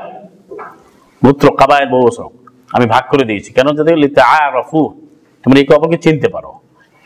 আর কমটা হচ্ছে যে পুরো এই মানব জাতিকে কম বলা হয়। যেমন যে নবী যেখানে আসছেন, কিন্তু যে ভাষার লোক থাকুক, যে আন্তরিক ভাষা, যেমন যে সমষ্টি থাকুক সে, বা যে মনের হোক, যে মতবাদের থাকুক, সে ওই নবীর কম। হ্যাঁ, 14 নম্বর সূরার 4-এ বলা হয়েছে আমি প্রত্যেক নবীকে তার কমের কাছে পাঠিয়েছে তার ভাষা বলার জন্য, এটা ঠিক আছে। মানে ওই কম যে ভাষায় কথা বলে সেই ভাষায় তাকে পাঠিয়েছেন, তো যেহেতু একসাথে একাধিক রাসূল পাঠিয়েছেন, বিষয়টা এটা স্পষ্ট। কিন্তু কম বলছে যে কোরআন আসছে যেমন সাল্লাল্লাহু আলাইহি ওয়াসাল্লাম তোমার কম, তা তোমার কম বলতে কি শুধু আরবের লোকেরা? ওয়া ইন্নাহু লাযিকুল লাকা ওয়া লিকাউমিকা, তোমার কমের জন্য এই কোরআন মহাস্মরণীয় মহাসংগ্রামী। এটা কি শুধু আরবের লোকেরাই কম? তাহলে এই বাকি যে ইংরেজ, স্প্যানিশ, ডেনিশ, ফিনিশ, এটা কি হবে? Chinese, Burmese, Indian, Pakistani, Bangladesh, Afghan, এগুলো কি হবে? ইরানি, তুরানি, এগুলো কি হবে? সবাই হচ্ছে এই ওই নবীর অধীনে যে কম, যে মানবে সে হবে এই উম্মতে মুসলিমা, সে মুসলিম হবে, না মানলে সে কাফের হবে। কম বলে এখানে সম্বোধন। আর না আবার বলছি, মানে একটা মানব জাতির একটা উম্মাহ, যখন নবী পাঠায় নবীর দিক থেকে কম, আর যখন মানুষ যখন ভাগ হয় সেটা হচ্ছে শাবুন আর কাবিলা। যেমন আমরা বাঙালি জাতিসত্তা বলি না, বাঙালি বাংলা কথা, আমরা একটা সাপ, আবার উর্দু একটা সাপ, ইংরেজি একটা সাপ, মানে একটা জাতি। কিন্তু আবার কবিলা হিসেবে আমাদের দেশে কবিলা না, কেউ ধরেন এক একটা গোত্র, কেউ পরিচয় পায় প্যারামানিক, কেউ মির্জা, ফর এক্সাম্পল হাওলাদার, যেমন কেউ এক একটা নাম ব্যবহার করে না, খান। এগুলো বলছে যে ভিন্ন আমি ভাগ করেছি তোমার পরিচয়ের জন্য, আমার পরিচয় দরকার আছে। দেখেন এই লোকটা কে বলি আমরা, যে চৌধুরী, এ হচ্ছে খান, এ হচ্ছে হাওলাদার, এ হচ্ছে মির্জা, এ হচ্ছে প্যারামানিক, এ হচ্ছে এইটা, বলে না? এগুলো আরব সব দেশে এরকম কিছু না কিছু পরিচয় তারা দেয়। কিন্তু এরপরের কথাটা দেখেন, ইন্না আকরামাকুম ইনদাল্লাহি আতকাকুম, যদি তোমরা পরিচয় দাও গোত্র বংশে, মূল হচ্ছে তোমাদের যে আল্লাহর বিধানটা মানবে চমৎকার ভাবে সবচেয়ে বেশি, সে সর্বসম্মানিত, সে হবে সম্মানিত, সে আকরাম হবে, সম্মানিত হবে আল্লাহর কাছে, আল্লাহর নিকটে। এখানে মানুষ নিয়ে কিন্তু বলে না, আমি কিন্তু মানুষের দিকে, মানুষ চেনে কিনা জানো, ওই লোকের সারা বিশ্ব চেনে, সারা বিশ্ব তাকে চেনে। তো এই যে মানে ওয়েল ফ্যামিলিয়ার বা রিনাউন্ড, প্রমিনেন্ট, ইমিনেন্ট, এটা কিন্তু আল্লাহ বলেন। আল্লাহ বলছে আল্লাহর নিকটে কে সবচেয়ে, বরং পৃথিবীতে যে সবচেয়ে বেশি বিখ্যাত, আপনি হয়তো বলতে পারেন সে বিখ্যাত লোকটা যে কোরআন না মানে তার অবস্থা কি হবে, সে সবচেয়ে কুখ্যাত হয়ে গেল। আচ্ছা ভাই, তাইলে তো আমরা আমাদের এই যারা মুসলিম তারা তো যে চৌধুরী, সৈয়দ, এগুলা তো বংশীয় যে টাইটেল গুলো, এগুলো তো নামের সাথে থাকবে না। এটা পরিচয়ের জন্য ব্যবহার করতে পারে, অহংকার করা যাবে না, অহংকার করা যাবে না। না না, পরিচয় দেওয়ার জন্য আমি বলতে পারি, বলছি তো লিতা আরাবো বলে দিতে না, পরিচয় বহনের জন্য আপনি ব্যবহার করতে পারেন। যদি কেউ অহংকার দিকে, ওই যে গ্রামে বা বিভিন্ন জায়গায় যেটা আছে যে এটা হলো তোরা ওই গ্রাম, এই ব্রাহ্মণ্যবাদ কি বলে এটাকে, প্রচলিত হিন্দুদের মধ্যে যেটা আছে, যারা একটু কি জানি এটা কি বলে না, ওই লো ক্যাস্ট বলে, লো ক্যাস্ট, ওরা একটু নিম্ন বর্ণের সূত্র মধ্যে, একটু নিম্ন বর্ণের হিন্দু, একটা উঁচু বর্ণের হিন্দু, জাত নিয়ে না, রেসিজম, হ্যাঁ, মানে ট্রাইব, যারা ট্রাইবালিজম বা রেসিজম বা ট্রাইবাল ইস্যু বা এটা কথা, মানে ইথনিক পিপল যারা আছে, যারা উপজাতি বলে, এটা বলা যাবে না। ইসলামে কোনো ইথনিক পিপল নাই কোরআন অনুযায়ী, এটাকে ইথনিক পিপল বলা যাবে না। আমাদের উপজাতি ওটা ধারা দেবো, এটা ভুল, উপজাতি বলাই যাবে না, কারণ এর মধ্যে নির্ণীত হবে কে আল্লাহ মানে কে মানে না। That is only look out, দেখা হবে যে কে মানছে কে মানে না কোরআন, কে আল্লাহর বিধানটা মানে। এখানে কি উপজাতি সাঁওতাল, খাসিয়া, সে তো ইমান আনতে পারে, মুসলিম হলে তো সে মুসলিম হয়ে গেল, সম্মানিত হয়ে গেল। এটা তো মানুষে রচনা করে এদের ভাগ করছে, তুমি এই জাত, তুমি এই জাত, তাই না? সৈয়দ বংশ, যেমন সৈয়দ বলতে বোঝায় সালাম মোহাম্মদের বংশ, কোথায় পেয়েছি দলিল? আল্লাহ ভালো জানে। কি যে সৈয়দ শব্দ ব্যবহার করছে না, সৈয়দ লাগে বাংলায়, আরবি তো সৈয়দুল, কারণ সৈয়দ নাকি সালাম মোহাম্মদের আওলাদের রসুল কয়। এটা কিন্তু আল কোরআন ভিত্তিক নয়। জি, কোরআনের ফর্মুলা সুন্দরভাবে বলে দিয়েছে। তোমাদের মধ্যে 63 সূরা তাগাবুন 64 নম্বর সূরাতে বলছে, তোমার 3 নম্বর 64 হ্যাঁ, তো ওয়াল্লাযী খালাকাকুম, তিনি আল্লাহ তোমাদের সৃষ্টি করেছেন, ফামিনকুম কাফির, তোমার মধ্যে কাফের আছে, মুমিন আছে। এখানে হচ্ছে 64, ওখানে 76 ইন্না হাদাইনাহুস সাবিলা ইম্মা শাকির ওয়া ইম্মা কাফুর। আমি যে পথ দেখেছি, তুমি হয় মুসলিম নাই কাফের, হয় তুমি কাফের নাই তুমি শাকির, বলে দিচ্ছে এটা। 3 নম্বর আয়াত। আর সূরা তাকাবুন কত? 64 না? সূরা তাকাবুনের 3। জি, তো শেষ করছি। আর কোনো প্রশ্ন আছে? 5 মিনিট আছে সময় এখনো। 5 মিনিট না, হ্যাঁ প্রায় 10 মিনিটের মতো আছে।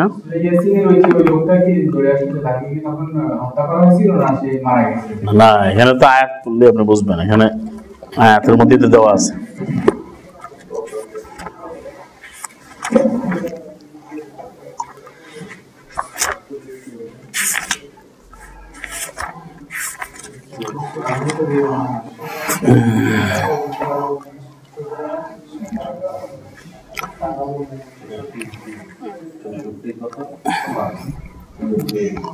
এখানে 20 থেকে শুরু হয়েছে, জামিন আকসাল মদিনা, সে শহরের দূরবর্তী থেকে এসে দৌড়ে আসছে, এসে বলছে হ্যাঁ আমার জাতি, এই যে তোমরা রাসূলদেরকে অনুসরণ করো, তোমরা এমন সব লোকদের অনুসরণ করো যারা তোমার জন্য পারিশ্রমিক চায় না, তারা সত্যবাদ প্রাপ্ত। এরপর সে বলছে কি হলো আমার অমালিয়া, আমি কেন আইন মানব না, ওই আল্লাহ যিনি আমাকে সৃষ্টি করেছেন তাকে তোমাদের ফিরে যেতে হবে। আমি কি আর থেকে দুনিয়া আলে আমি কোনো ইলা মানবো, আইনদাতা মানবো তাকে ছাড়া?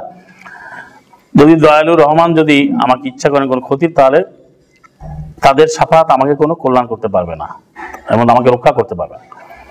তাহলে ইন্নী ইদাল লাফি দালালিম মুবিন, আমি তাহলে যদি না মানি আমি সেরপর বিভ্রান্ত হয়ে যাবো। এরপরে সে বলছে ইন্নী আমানতু বিরাব্বিকুম, দেখেন রব্বিকুম বলছেন, তারা কিন্তু রব মানত। হ্যাঁ নিশ্চয়ই তোমাদের রবের বলতে আমি দৃঢ় ঈমান এনেছি, ফাসমাউনি তোমরা শোনো। তারপরেই বলে কিরাত খুলে জান্নাত, তুমি জান্নাতে প্রবেশ করো। তাহলে এখানে তাকে হত্যা করতে কিছু বলা না, কিন্তু এই যে তুমি জান্নাতে প্রবেশ করো, মানে এখান থেকে বোঝা যায় তাকে শাস্তি দেওয়া হয়েছে, তাকে অ্যাটাক করা হয়েছে, আয়াতের পূর্ববর্ষ সম্পর্কে বোঝা যায়। যেহেতু যখনই সে বললো ফাসমাউনি এরপরে তুমি জান্নাতে প্রবেশ করো, মানে তখন তাকে আক্রমণ করা হয়েছে। যেহেতু সে আল্লাহর কথা বলছে, আগে কিন্তু ধারাবাহিক দৌড়ে আসছে, এনে ঘটনা আসছে, এসে বলছে তুমি নবীদেরকে অনুসরণ করো, মানো, মান্য করো। তখন আবার সে পরে যে কথা দিয়ে আরো পরিষ্কার হয়েছে, সে বলছে যদি আমার কম জানতো আমাকে কিভাবে আল্লাহ সম্মান ক্ষমা করেছেন, জাআলানি মিনাল মুকরামিন, এই মুকরাম এক বছরের ও মুকরামুল মুকরামিন, আমার সম্মানিত অন্তর্ভুক্ত করেছে। তাহলে এই কথা তার মরার পরে, মৃত্যুর পরে, তার মানে যারা তাকে আক্রমণ করেছে তাদের যদি তারা জানতো যে আমি কি সম্মানের মধ্যে আছি, নর্মাল ডেথ হলো তো সে বলতো না, কারণ সে যখন দাওয়াত দিয়ে তখন তার ভিতরে এটা, আর দাওয়াতের যে বাধা আছে তো অন্য আয়াতে আছে।